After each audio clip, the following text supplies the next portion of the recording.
Hey, Becca here, and today on ALifeLearned I'm going to get a little more personal and talk about a few things you might not know about rape, as well as offer some suggestions on help that can be offered to potential victims so they don't end up in the same situations that I did. Ideas are bulletproof.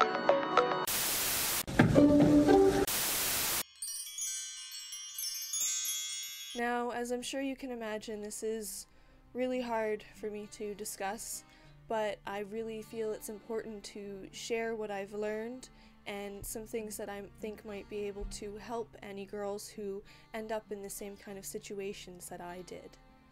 I ended up in a situation that could basically be categorized as domestic rape, in that I was adopted when I was 14. And then about 6 months later or so, in February of 2005, I was raped by my adoptive father, and it became a regular thing that I didn't really know how to get away from, and it didn't end until February of 2011. I've spent a lot of time thinking about why I ended up being a victim, and of course it's very complex. Everyone is very complex, but in the end I came to understand that from a young child I wasn't really taught to value my body very much. I was actually, unfortunately, also molested when I was younger by another gentleman, and the reason that that happened was because I didn't have very much attention from my parents. I very much wanted more attention from my father in particular, and I couldn't obtain it for various reasons that I won't get into. So I turned to this other gentleman who was quite happy to provide attention to me in exchange for me allowing him to meddle with my body. He never did anything very bad when I was young, but he still did, in the context of everything, molest me, and this sort of taught me through things that the only way I was going to have anybody love or care about me, or the only way I was going to get forward in life, is by trading my body, by using my body to get things. Sort of, in a sense, I learned a prostitute mentality without actually realizing it from about 6 years old. And this was all the result of me trying to seek attention, and in not finding it, coming to find that allowing someone to exploit me was going to fulfill the attention and basic love needs that any child has. So this is a case where I feel like I can offer some help to potential victims, in that if you ever see a young girl or boy or anyone who's devaluing their body or not treating it like a temple, then they are a potential victim, and it's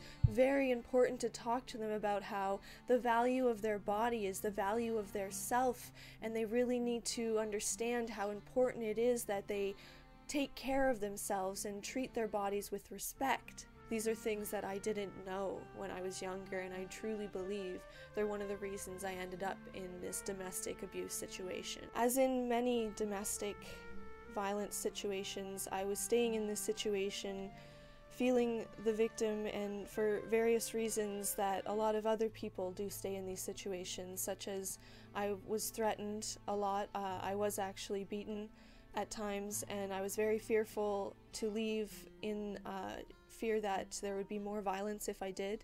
I also was very emotionally insecure and just basically afraid to be left alone.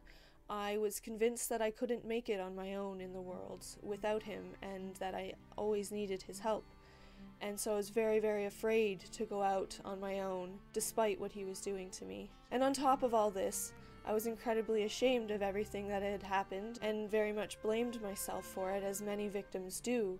And this is a very common mindset of anyone who's victim of any kind of rape, whether it's domestic or otherwise. And it can often be the result of simply not recognizing that you are in fact a victim and it isn't your fault. I was often told that the reason the abuse was happening was because I was misbehaving, and I was told that the reason that the sexual abuse was happening was to keep me safe and protected from getting pregnant by other people. And of course this doesn't make any sense to anyone logical, but at the time I was very much in a victim mentality of being too afraid to logically think about it, and always kind of believing that tomorrow it would get better. That was another thing that a lot of victims go through, that I had to go through, was always believing that he would change and things would get better and he wouldn't abuse me anymore. Tomorrow it would be different. And honestly, the only reason I ever ended up leaving, I actually spent over a year trying to run away and finally successfully did in February of 2011. But the point is, the only reason I started trying to leave was because I realized that tomorrow isn't going to get better unless I make it better. And that's something that a lot of victims just can't visualize themselves. It's something that a lot of people who aren't victims can't really understand. Why didn't you just leave? Why couldn't you just walk away?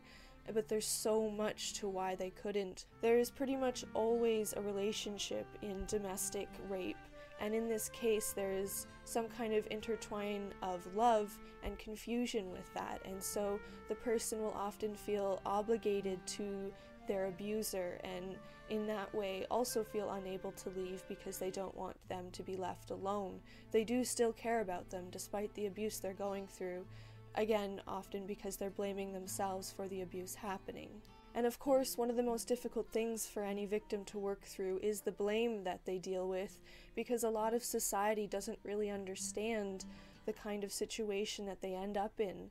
It's incredibly emotionally destroying to be raped and to not know what to do with yourself afterwards. It has huge impacts on a person's ability to have relationships or even be employed, for that matter. I'm currently still unemployed and trying to work through the mental health issues that I have as a result, that actually being post-traumatic stress disorder, and several other conditions can form depending on the person. And another thing that makes rape such a hard thing for people to understand is the fact that it's more common than people seem to know. I'm in one of the lowest rating countries for rape statistics, and yet still 25 to 33% of Canadian women are said to potentially face sexual assault sometime in their life. So that's actually, on the grand scheme of statistics, one of the highest rating crimes in the world. And one of the biggest problems with all of this is that rape is one of the least reported crimes. Only 6% of women that ever actually experience sexual assault go ahead and report it. And again, I can certainly relate to this percentage in that for quite a while I didn't intend to report the abuse that I had been through. It was only after a few years that I realized it was something that I needed to do. But coming to that conclusion is a really hard thing for a lot of people, and it shouldn't be held against anyone if they don't want to report it. It's about their ability to work through it themselves, and that's a really, really hard thing to do. Of course, we always want to stop future victims from happening, and so in that case, it is a good idea to report, but it's never okay to try and force a victim to go to the police, because that doesn't help them in coping with the trauma that they've gone through. One other thing I observed that really contributed to myself becoming a victim, in my opinion, was how I felt I had nowhere to go in alternative to being raped. I ended up in a situation where I technically could have physically run, but I felt mentally cornered because I was fearful that if I left, I was basically going to be on the street, poor and starving.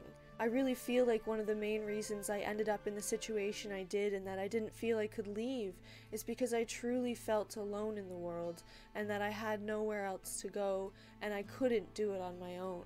And so having had a voice of support would have really made a big difference for me, and you could potentially be a big difference for someone else who's a potential victim. And so if you ever do think you see a potential victim, someone who doesn't value their body or value their self, respect who they are or respect their person, or if they feel like they have nowhere to go, you could possibly help this person and keep them out of a rape situation by just letting them know that you're there for them and you're willing to provide them a place to go if they don't have anywhere, as well as offering them support about how they are a respectable person and that their body is important, and maybe even suggesting counseling for them to learn how to appreciate themselves and their bodies.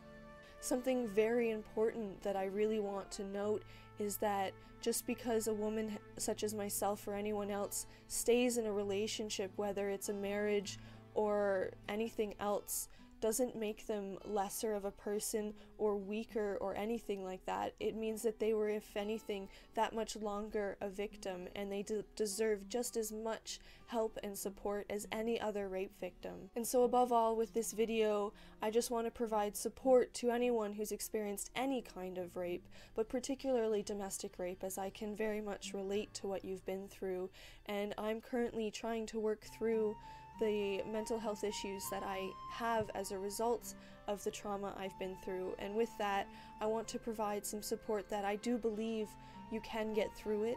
It's very hard, and it really does help to have the support of friends and family and loved ones. But above all, you need the support of yourself. You need to know that it wasn't your fault.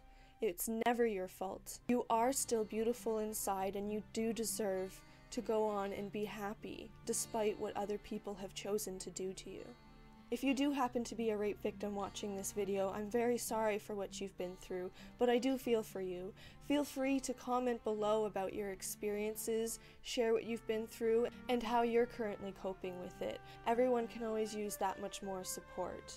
So in the end, I hope you enjoyed my video, and please join me again next week where I try again to share a little something I've learned in life.